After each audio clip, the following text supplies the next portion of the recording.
Dear students, welcome to the Teleconference of Public Administration on the topic New Public Service.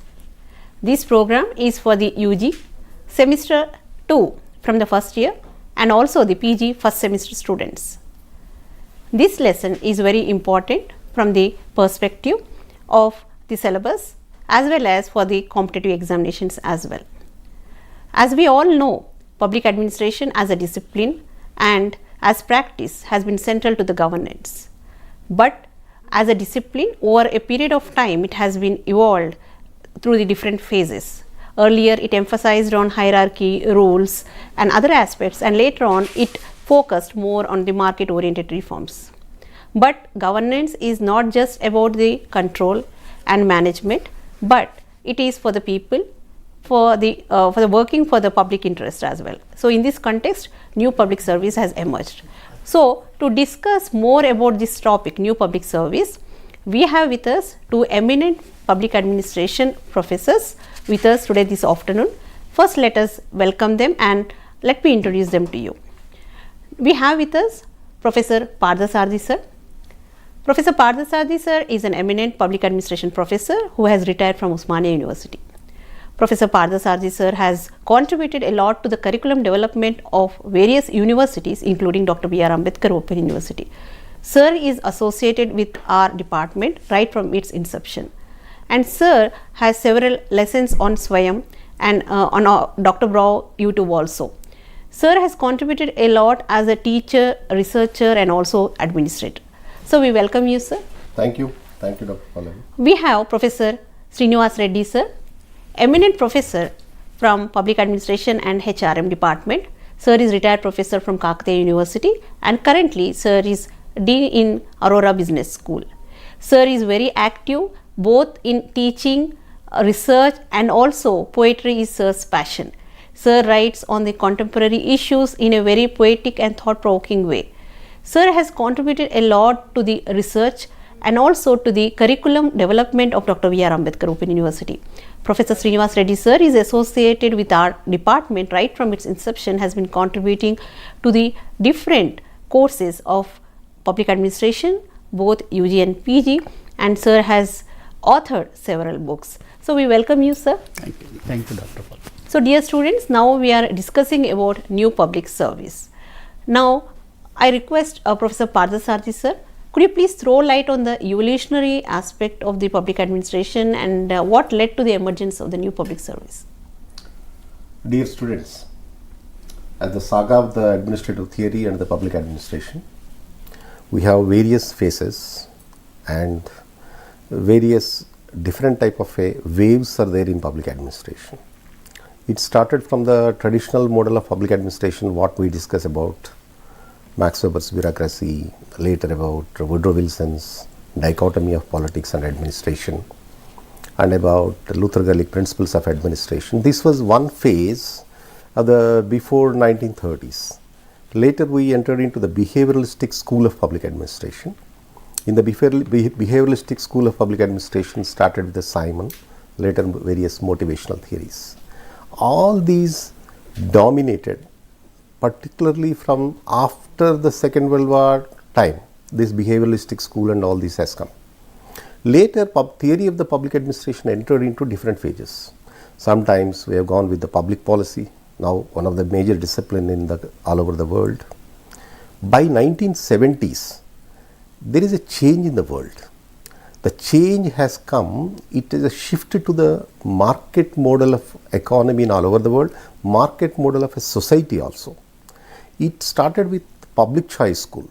It started with the public choice school in the 1970s. The first time this school questioned the bureaucratic authority, questioned the state. Then why this is a domination of the state, authoritative of the state, why the bureaucracy is a continuous and permanence, why the politicians are going for every 5 years out of the power and other things, why the bureaucratic system is continuing like that. These type of questions were started by the public choice school in the 1970s. Later, the extension of the public choice school, we entered into the new public management. New public management again raised the issue of efficiency. We can understand about new economic policies, new other things. Everything has started even in India at that time particularly. New public management is one of the important conceptual change in understanding. Our understandings are started changing about. New public management raised market is important. Market model of a system is important. Not like a government administrative structure. We used to say as a students of the public administration, what is public administration? Public administration is government in action. No, the new public management started questioning it. State is one of the component, not at all total. Market is important because they raised different type of arguments of in support of that. Because some of the multinational corporations daily transactions of the money is much more than the country's budgets also. They started a different type of arguments in all over the world, and it has led, this new public management later led to the globalization concept. Then liberalization, privatization, ultimately we entered by the 2000, we entered into the globalization. All the globe is a small village. Whatever you produce, you can sell it anywhere. These type of a logic of arguments which created model of a governance. This new public management is a little bit extension into understanding of the same market model of the governance. Governance talks about again three type of things. Governance says yes, state is important. Yes, along with the state, market is important. Along with the market, civil society is important. These step out of the market, state, market, civil society, which are the dominant areas of the governance has taken. But one of the important aspect is, in this type of a civil society system, instead of a political mobilization, political activity, they supported NGOs, other type of a different type of actors into that, not with the political system and the people's participation and etc. After this, governance model which dominated all over the world, some of the departments of the public administration entered into the departments of the governance also, and they changed the curriculum, syllabus, etc. It is one of the dominant focus is after 2000 governance. Governance is linked with the globalization. Later, Denhert and Denhert, this is about the two professors, Janet and Robert, working in the South California University. They came with a new book called New Public Service.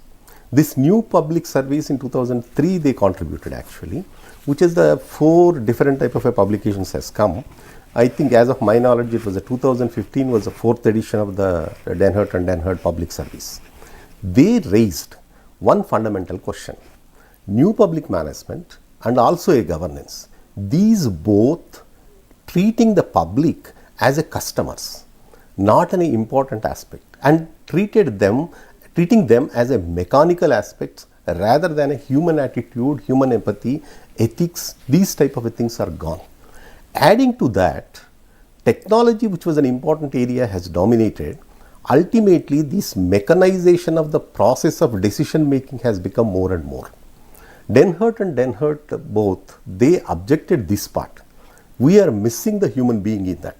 Just you recall the traditional public administration whenever we talk. Simon raised the important issues, later people raised the important issues, Mayo raised the important issues. This is a human being is important, not other things. The same Denhert and Denhert also raised the same issue.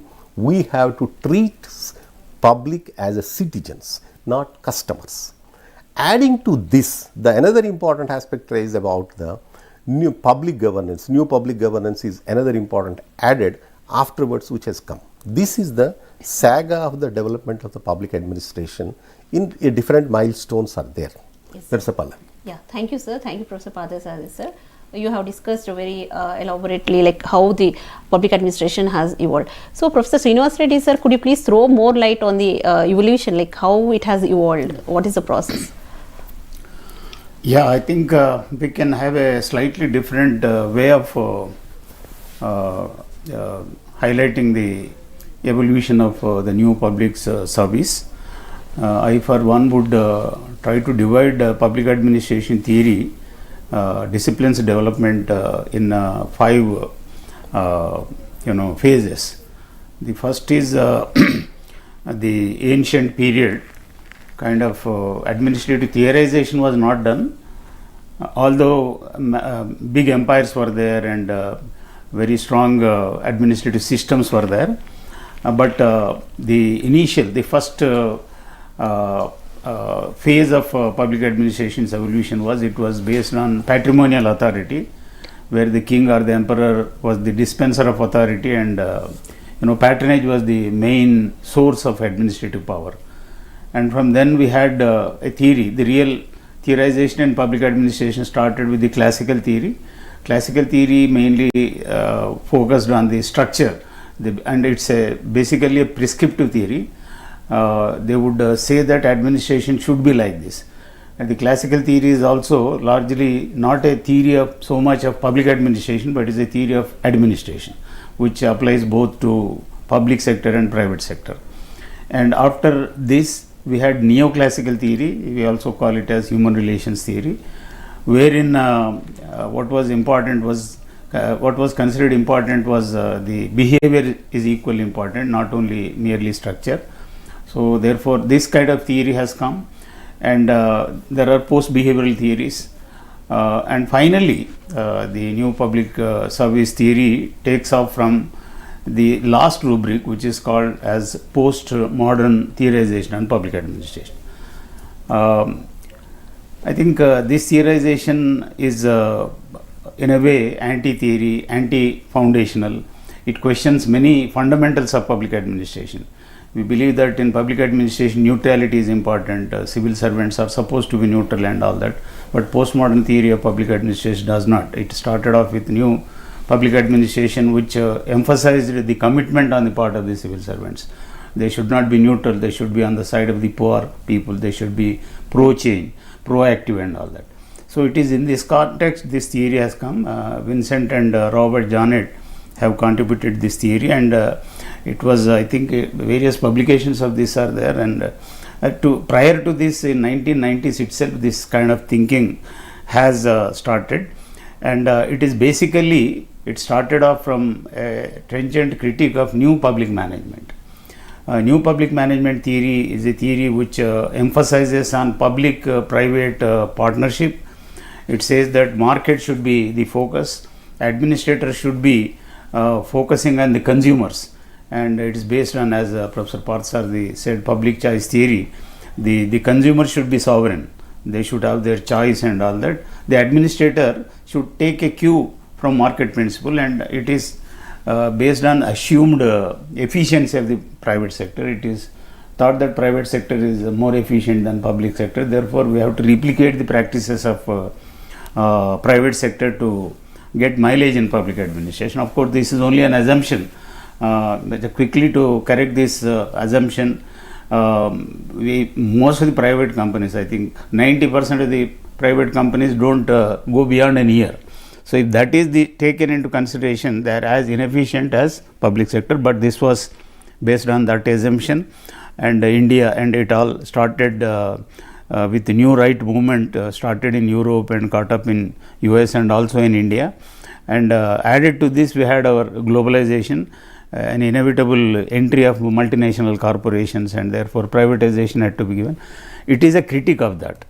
And new public service approach says that the public servant should be dispensers of democracy, not business. They have to not steer, they have to serve the people. Service, that is why the last word public service is important. It tries to emphasize on two things. The public is one and service is the other, and it takes a bottom up approach also. It wants to see things from the perspective of the citizens and understanding citizens and serving to the needs of the citizens, not of the state, is the prime objective of the government or public service. This is something in addition to the birth and evolution of the new public service theory. Okay, thank you, sir. Thank you, Professor Sreenivas Reddy, sir. You have given a bird's eye view, like what are the different theories, right, from the classical theory and all. So you have explained it very beautifully to our students. So before actually discussing about the new public service in detail, sir, Pardhasaradhi sir, could you please throw light on the latest developments in public administration? Sir, the latest developments are, you take about, the latest means all the time it is related with the new millennium, that is globalization. Globalization aspect actually changed the understanding of the public administration. We previously, everything is related to the state. As per our understanding, public administration is related. Even Wilson said the same thing. We are the latest fruit of a political science tree, where we are going to discuss about the state and other aspects of question. But after 2000, when the globalization system has come, previously we used to say the public and private administrations both are different. But after 2000, when the globalization has taken place, we are saying about both are mutual cooperative system. We have to, public administration has to learn from the private administration. This is a crux of the whole change of the understanding of the theory. It means what is the corporate sector is doing, the same thing has to come to the public systems. That's why when technology we have taken and we are talking about the e-governance and ICT has come, now everything is on online and the money transaction systems. Ultimately what we are talking is an efficiency. The root of the public administration, when actually Luther Gulick understanding, or even before that Henry Fayol, or all people, they started about efficiency is the important. But what is an efficiency as now after the globalization is very fast, last minute, even very fast. Even you take about SMS, you take about a WhatsApp, you take about the Facebook, you talk what not. Within a seconds, we are sending the communications, we are transacting the money, we are sending decisions also in online, people sitting in America, people sitting here. So the whole areas of the public administration, whether it is a decision making, whether it is a coordination, whether it is about the communication, all these basic systems, including a hierarchy, has gone. There is no question of the hierarchy systems. Teams has come, group systems has come, group dynamics has started dominating, a different type of a teams has come. So this actually is the change in public administration, which actually these are reflected in new public management, reflected in governance, reflected in public service, reflected in new governance also, new public governance also. This is the latest trend what we understand public administration. Thank you, sir. So as you said that it has been changed to the new public management and it's focusing on the efficiency. Yes. So Professor Sreenivas Reddy sir, could you throw a little more light on this NPM, that is the new public management and efficiency? Yeah, new public management, the basic idea was because of the shifts in political currents, both in US and England, there are political fortunes of the political parties are fluctuating. Whenever the pro-right parties come to power, they try to shift the balance in favor of the market, and pro-state things do it the other way around. So this is how it has emerged, and in India, under very compelling circumstances, we had to go for new public management model by globalizing and inviting foreign capital and all that. But of course, one important question that new public service, just to link it up, is the question of democratic deficit. For instance, by promoting market orientation, by inviting foreign capital, and also by giving a big push to the private sector and all that, India is a country because of there is a centuries old accumulated deficit, democratic deficit. The SCs, STs, BCs and certain sections of the society were not involved into the mainstream decision making, and just at a time since independence, these classes originally, although reservations were there, they were not able to get into public services, but later when education came, this retreatism, state going away from economic, the mainstream, has really affected the people, and therefore the theory, new public service theory, assumes importance, and it basically is based on the concept of organizational humanism. So, organization should be human centered, and of course, there are certain principles of new public service which we will take when you raise that question. Okay, thank you, sir. So, Professor Pardhasaradhi sir, can you please tell us like what is the actual impact of NPM before discussing public service? NPM, yes, it has an impacted both an academically and also structural system of the public administration. There is no doubt about it. One important aspect is efficient service delivery. This is the first aspect of the NPM. So, service delivery has to be very fast. And the whole issue is why the government, previously we used to write a check and going to a bank and all these things. NPM success actually is linked with the technology. This is one of the important area. Technology which has suddenly has come up at the same time, information technology which has dominated, then NPM ideas, whatever it is, it has reality has come. Instead of check system, we entered into ATM. Instead of ATM, nowadays we went to a different type of a phone pay and other things of it. A service delivery system has to be very fast. This is. Second, consider citizens as the customers or a clients, not about a citizen aspect. Citizen is civic rights, etc., human rights and all this will come. This concept actually questioned, and they simply said about a citizen, you are a customer, you paid a tax, your service is there, we will pay your service. So, a different type of a model they created for the citizens are concerned. They simply say it is a client's model of. Another is performance based. Even government employees also targets, actually other important aspect is this target is given to you and you have to reach this target by this time, which actually has taken from a corporate system where they are doing in the market. The same thing they want to apply into the government systems, which actually in reality change the government systems also. Another important aspect is in a public administration, generally we never think of a competitiveness. We think of a service orientation, it will go. Whereas now it has come competitiveness. Competitiveness NPM has created in government administration also. Let us compete between the department, between the people, between the sections and etc. Another thing is it has not a long vision. It has a short term. Another important is outcome focused. This is a short term. We are taking this work. Have to complete in a week. And in this week, on Friday, we are submitting. This is efficiency, performance, and about a short-term outcome. Public service has to be important. With these type of things, that's why NPM is also was called as a neo-Taylorism. Like a Taylor, how he has given a scientific management principles and work has to be done. He said about only 4, but whereas the question come here into the new public management, they identified that employee has to be targeted for these works and it has to be completed. Time, other things, all these type NPM definitely has given about a different type of efficient view, but at the same time NPM considered the people as a part of the machine and a part of the customer in the market. I have given something, my duty is over. You purchased a Coca-Cola, you have given money, end of it. You have nothing to do with it. This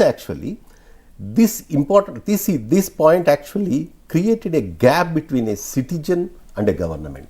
That's why various governments which has gone for the NPM, that's why Professor Sreenivas Reddy sir has said about like that, a different type of a movements have started anything. The first they said about best NPM state, one is New Zealand, then they said about South Korea.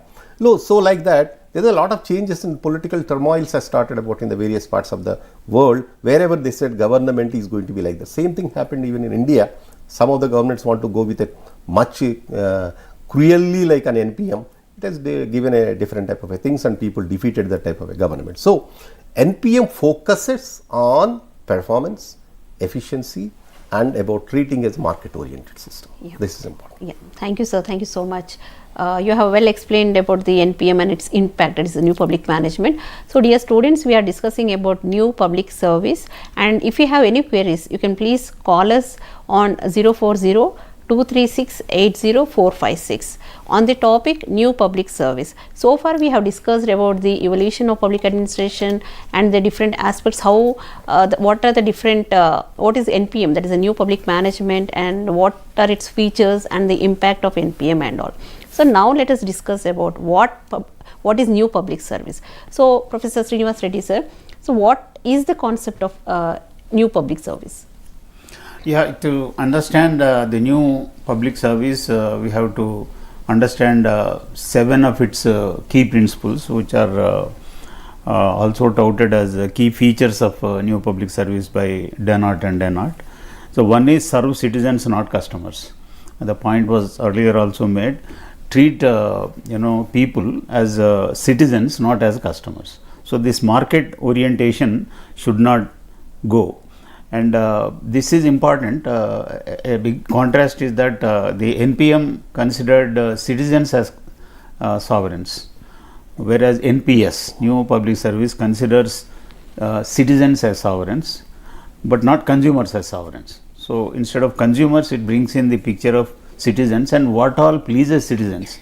The principle of efficiency and rationality. Of course, Professor Pardhasaradhi said, efficient delivery of services, shortages of many kinds are wiped out and all that, but actually it has led to a situation where the poor are becoming further poor, further disenfranchised, because the quality education poor people are not able to get, quality medical service poor people are not able to get.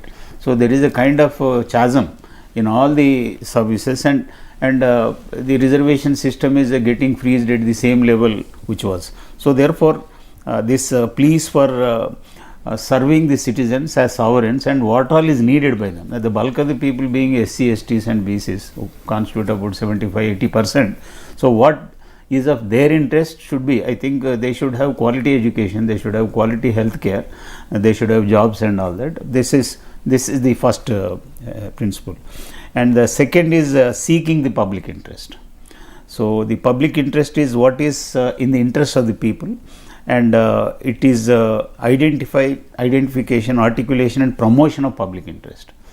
Now in under NPM, the market interest is paraded as public interest, but the considered interests of the people, aggregation of people's interests, have to be seen as public interest, and therefore the second principle of NPS is identify the public interest, articulate means strengthen that public interest and forward it and promote it. The third is value citizenship over entrepreneurship.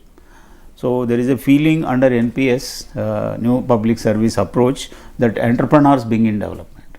So therefore in business schools and all that, we give a lot of training to entrepreneurs and all that. An entrepreneur will create, is a job giver rather than job taker and all that. But now this approach says that we value citizenship more than the entrepreneurship. Public servants should be motivated by a commitment to serve the society and not to serve the business or the consumer. This is the next thing. Serve rather than steer. Your job is to serve. So the primary decision is made by the citizens and what all they want. I think it is based on the assumption that people are sufficiently smart, they understand their needs, they know what are their considered needs for their living and all that. So you try to serve them, you pay a second fiddle to public rather than steering the entire public system. Yeah, can we take a call, sir? Yeah, please. Hello. Hello, good afternoon, ma'am. Good afternoon. May I know who is speaking? My name is Sairam. I'm calling from Khammam. I have a two-part question, madam. Can I ask? Yeah, yes, please. Madam, my question is like, why is the public sector deteriorated in India? Is it due to administrative policies of the state or other reason? And second question is like regarding the district collector, madam. The question is like, why is the district collector is like human face? Like, so is it like is a professional dedicated and human chief executive officer of the district?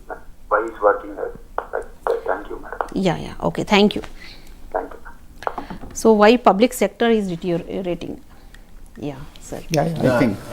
Collector please, and you go with the public sector. No, you ask anyone. No, Yeah, it's- not a problem. Yes, please. So, Professor Sreenivas Reddy, sir, like public sector, could you please answer? Actually, public sector mismanagement was truly there, and this was because of the people in power sometimes yielding to pressures, political pressures, and giving contracts to people who are not deserving, who are not really efficient, and all that. And lot of we hear of lot of money changing hands from contractors to the people in power and all that. Such things are happening. In the light of that, it is believed that private sector is better. But the question is, I think it's a false assumption. In private sector also, there can be private people also can influence. Today it has come in papers that some big 26 big hospitals are operating without registration. So if you open everything, I think there will be bad things also happening. Public sector, I believe, is not inefficient, it is made inefficient. I would endorse this by raising the point that in US, education, quality education is in the public sector. There are public schools. The residents of a particular area, all of them are entitled for a seat in a public school. Only very rich people go to private schools. So it is the high pace of capitalism. There they have taken care. Even in medicine also, a patient cannot be turned away. A doctor is supposed to treat the. Later they may bother about insurance and all that. But in India, I think people are simply put off and all that. So therefore, public sector, I believe, a lot of public sector has huge assets. Take the example of Hyderabad. There are, I believe, some 60 to 70 public sector undertakings. Some of them like BHEL and all that, they have thousands and thousands of acres of land. And maybe that the people in power want to use that for some alternate purposes and all that. So I don't think if public sector is properly managed, there are many good examples of cooperative sector. Failure of public sector need not force us to go to private sector only. There is a cooperative sector. There are good cooperative dairies working very profitably and satisfactorily, better than private sector one. So therefore, my take on this is that public sector is made weak, and private sector means people, the real poor are not able to articulate their interests. So it is at the cost of them the private sector is coming. Yeah, okay. Thank you, sir. Thank you so much. And Prof. Pardhasaradhi, sir, about the district collector. Yeah, district collector issue. This is a lot of a discussion is going on this part of actually. Right from 1772, the Warren Hastings, and we're talking about the district collector, why it has started.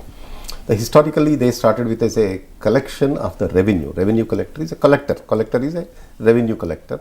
So it's like there was some problem happened in Kolkata and Odisha. Then Warren Hastings came to that point, and finally they started. There is some problems, and they started with a collector. And in 1772, in 1773, actually, they dismantled it, and actually they said this is not required at all. Later, about the 1780s are concerned, British government has finalized, at the time East India Company, they finalized that this type of a collector is required in everywhere and etc., which has continued on a different part. And after Government of India has come, we are recruiting all over India competition about IAS people into the collector systems, and the top people in the country and the intellectuals and all. But established as an administrative structure, district has become one of the important aspects. Though nowadays we are dividing the districts into various small parts, etc., but still a district which is taking care of all departments or related of the government, including the public service, health, revenue, etc. Somebody has to be a collector. Now, the collector is to have a human face. Yes, a collector has to have a human face, because this is where a collector represents citizens, actually civic side. That's why a IPS officer is a police, is represent a different man. He is in a comparatively lower to the collector, because collector represents to the public. That is a basic human face of it. So a collector has to be mingled with the public, and he has to go and talk. That's why majority of the district collector offices are having about monthly once meeting the people in a different type of timings are open and etc. etc. and collector is going and suddenly visiting the places, and even some of the collectors are sleeping in the hostels, in the wardens, how the social welfare systems are going on, etc.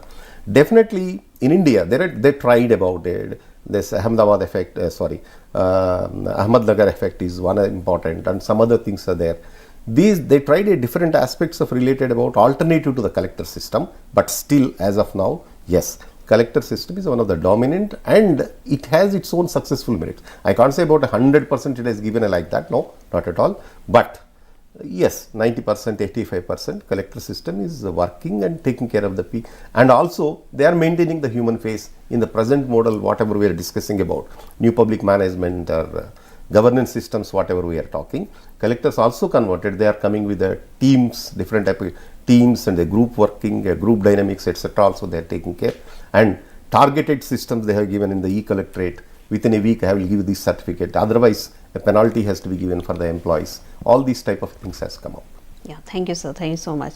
So we were discussing about the new public service, Professor Sreenivas Reddy sir, you were discussing about the features. Yeah. So would you like to finish those features? Yeah, I think I have mentioned about 4 features before, and let me add the 3 more that could not be read out, presented. It pleads for strategic thinking. Strategic thinking means that you have to have a long-term thinking. So normally in administrative or political, more so political decision making, politician is bothered about tomorrow. He is interested in winning the next election. So he is not bothered about the distant future, which is the reason why we have a civil service. So civil service have to be there to as the custodians of the permanent interest. Just to link it up to collector, when India got independence, in the Constituent Assembly also there was a heated debate. Most of the people who were freedom fighters were arguing that the ICS system should be abolished, because they were the people whose hands the freedom fighters had to suffer. But it was the vision, strategic thinking of Sardar Vallabhbhai Patel, who steamrolled everybody and said that we need to have an institution like the district collector.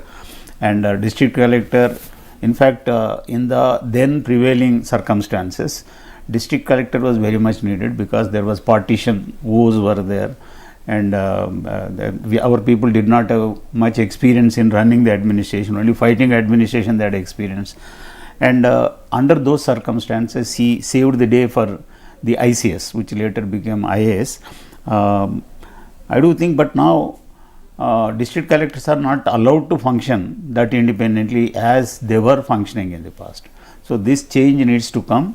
Many of the times the political masters are trying to put the honest and people who are very strong-willed and all that into loop lines and all that. They are putting their own people, and secondly, they are extending the tenure of the people. Retired people are brought in, so without any democratic accountability and all. These things are unfortunately happening. For a country like India, I think district collector has done.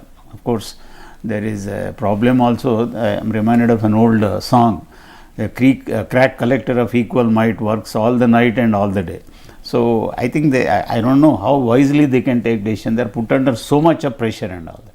It's important that coming to this point, the public servant should be given the strategic job, but which is not being given now, and they should act democratically. The civil servants have to act very democratically, watching the pulse of the people, studying the mood of the people, and assessing the needs of the people, independent of the political masters. And then next is they should the accountability should go beyond market accountability. Market accountability of NPS harps on return on investment. So if you are establishing a public sector unit, you are putting 500 crores into that, and what money you are getting. But that should not be the important thing. It should be community value. I think education is always a spending proposition. If you work out on the basis of return on investment, education's investment is very long term. So therefore, it should not be simple accountability. It should be a complex system of accountability, integrating public interest, community values and constitutional law also. And lastly, value people, not productivity. So you don't all the time think about productivity only. Our productivity has gone. I think, in fact, if you look at our food grain production, vegetable production, milk production, tremendous surge is there. And we should not feel happy on the basis of this, because the quality is so much deteriorated. There is no quality of milk, there is no quality of. So therefore, when you value people, this kind of deterioration would not come. So these are 7 important principles or features of new public service. Yeah. Thank you, sir. Thank you so much. So Professor Pardhasaradhi, sir. Yeah, to add on that, what Professor Sreenivas Reddy has clearly explained, the important aspect of the new public service is establishing a democratic system. They simply say serve citizens, not the customers. Simply that customer angle has to go out. They focused, actually, the new public service actually focused on, number one, a democratic values. A democratic values has to be established where democracy is the important aspect of it. So without public administration also, we can't survive without a democracy. This is a democratic administration. Democratic values and a citizenship rather than about a customer angle. And public interest, their important aspect is, what is a public official? Public official has to take care of the public service, public interest, and whatever the public social equity, all these type of things they talk about. Another important aspect is citizen engagement.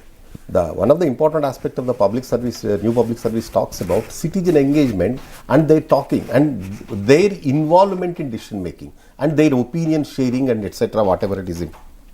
As Professor Sreenivas Reddy said about accountability.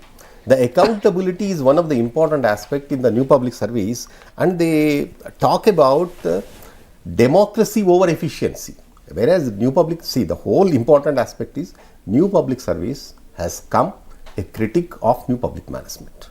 Then ultimately, what the new public service is talking is democracy over efficiency. Yeah. You take it about. Yeah. Hello. Hello, good afternoon, ma'am. Good afternoon. May I know who is speaking?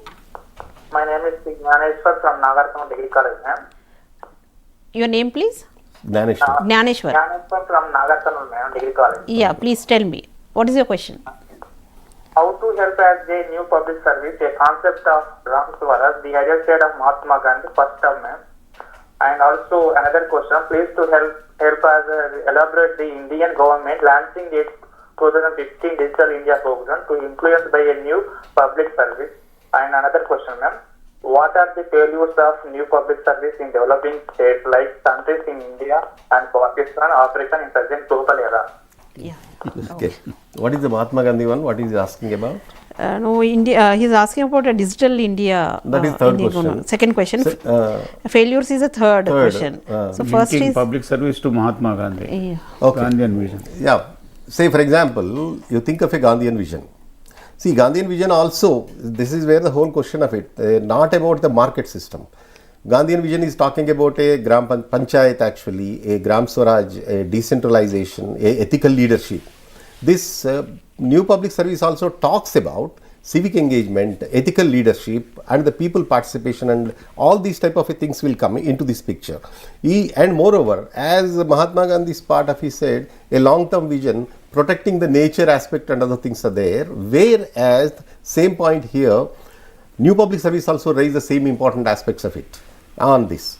So that's why, as I agree with you, Gandhian views, whatever is expressed, some of them reflected in the new public service also, even in this time. yeah. So I may just add up one point. Gandhi, at some point of time, when in India we had the Islamic fundamentalism raising, and a lot of civil society disturbances were there and all that.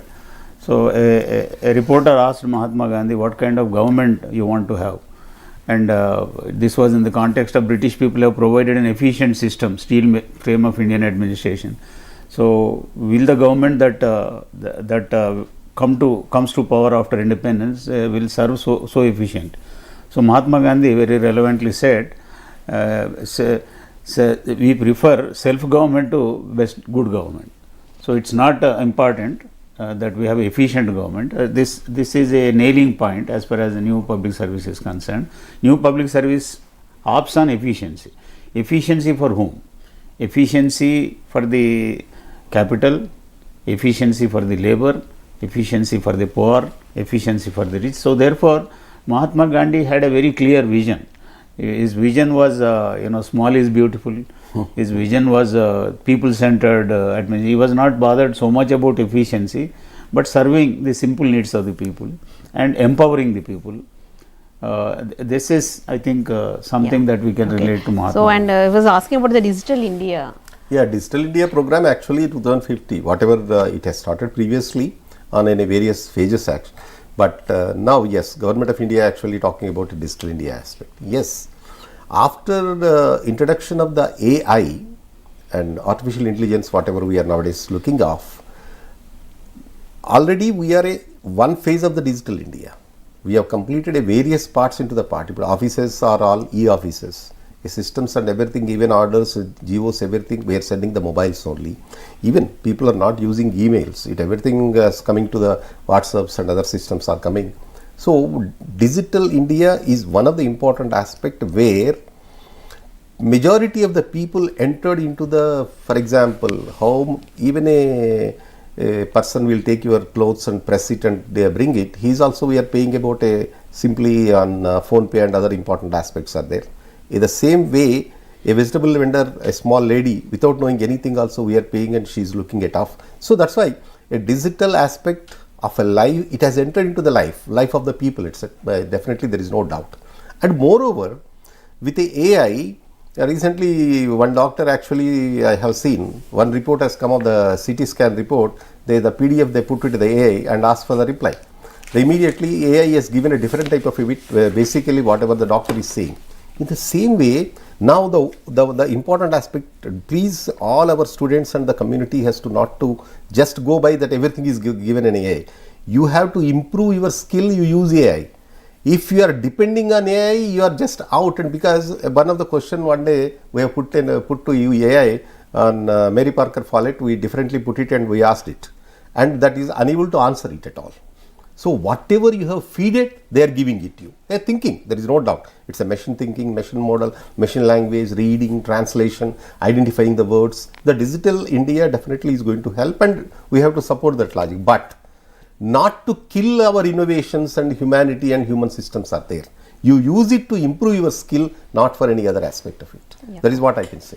Okay, so the last one. Just add one or two things to the Digital India thing. Nowadays, I think digital advancement is going on, and recently had been to UP, and I have seen that except one place, nobody was accepting this phone pay or electronic mode of payment. And within India, I think the government has to focus a lot on North, which is not really falling into line, whereas South everywhere, I think you go to any place, you are able to do it. So, it has taken, I think this point also needs to be understood. The second point is ethics of digital governance. Digital arrests are going and lot of fraud is going on. So, therefore, government should have ethical infrastructure to arrest this. Side by side, of course, once you open up a technology, people are grabbing it. But of course, South has grabbed more than the North. So, that is a deficit where it has to be done, and ethical infrastructure also needs to be done. And many times, many aged people are reluctant to use this digital mode because there can be some fraud. They do not know how to click. Sometimes they may wrongly click something, the whole money will be going and all that. Yeah. So, third question we will take in the end, sir, that is failures. Oh. So, before speaking about the criticism and the failures of new public service, Professor Sreenivas Reddy, sir, could you please throw light on who are the major contributors for this new public service? New public service is Vincent and Robert Denards are a couple who have written about this, but there are other important contributors too. If I can go to the intellectual roots of this particular theory, Dwight Waldo, who is considered to be the grand old man of public administration, at whose initiative the new public administration has shaped. He was in right earnest the first person, and there is also mention of Sheldon Wolin, 1960s. He talked about, he says that democracy is only at the surface, and to get it to the bottom, there is need for big push. So these are the two people, and the new public service has started from 1990s. Basically, it started as a critique of new public management, but very articulately a new theory has been proposed by Vincent and Robert Denards. Yeah, thank you, sir. So, Pardhasaradhi sir, what is the major criticism on NPS, New Public Service, sir?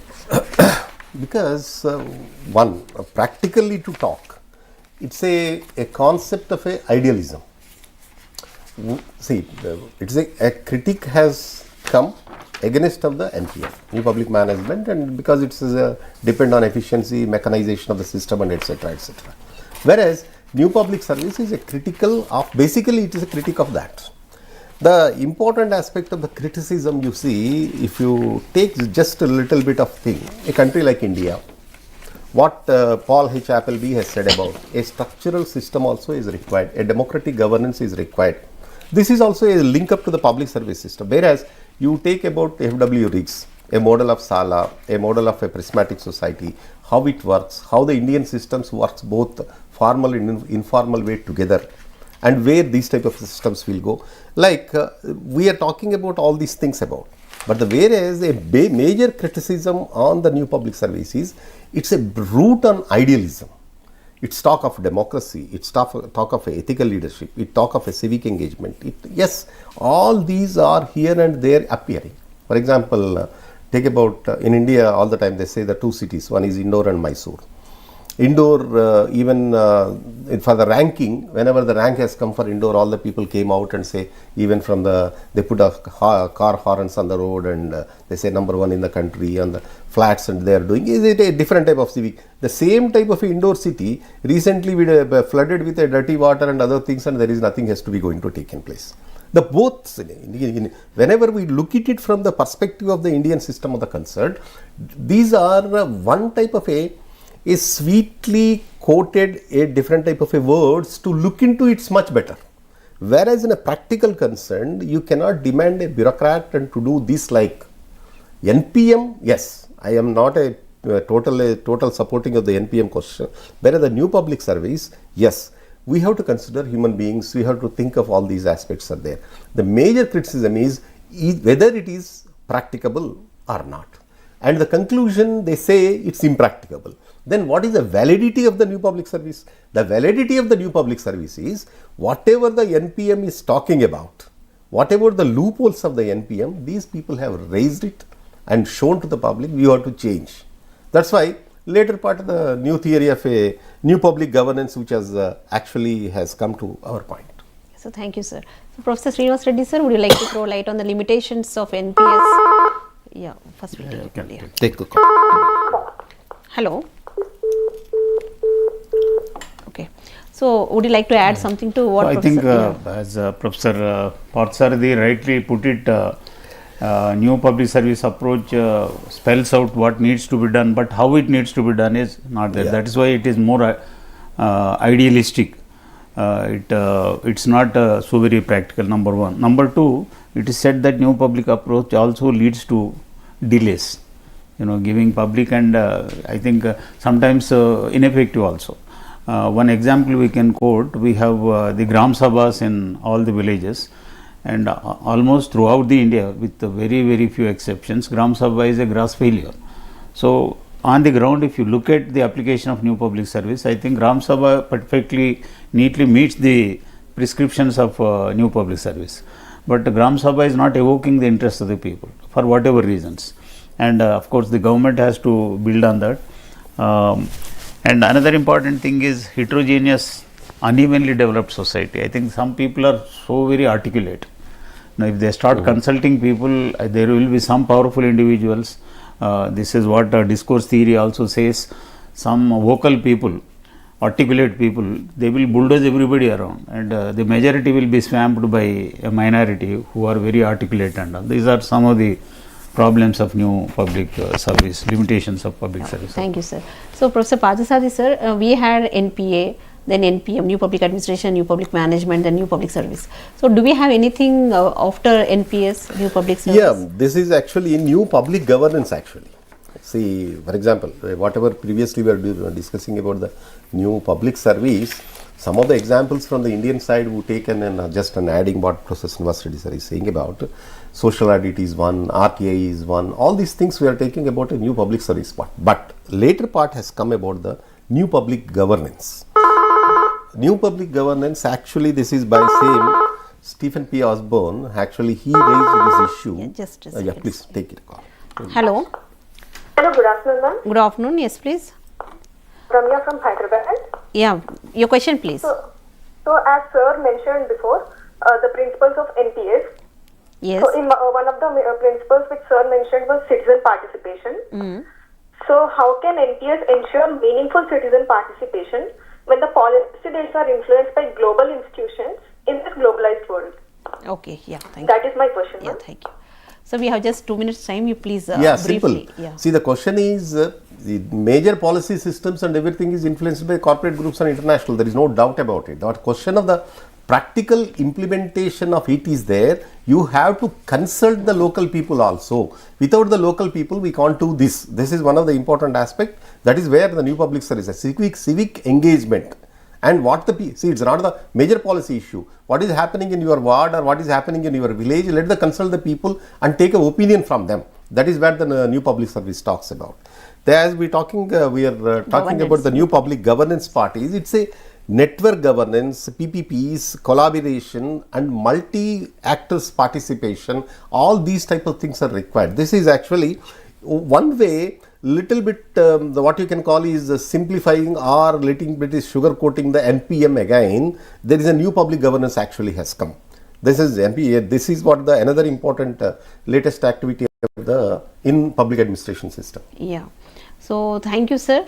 So far we have discussed on new public service, wherein we have discussed about the evolution of public administration, then we have discussed about new public administration, new public management, the features of new public management and the impact of new public management, and we have discussed about the concept of new public service and what are the features of the new public service and who are the major contributors of the new public service, and also about the concept of and the failures of the new public service, and also the concept after the new public service, that is the new public governance. So I thank our experts today, Professor Pardhasaradhi sir and Professor Sreenivas Reddy sir, for coming all the way and explaining to our students in a very simple way, so that it will be helpful for them not only for our syllabus but also for the competitive exams. I am sure all the students will be benefited by this lesson where the eminent public administration subject experts are here. Thank you so much. Thank you.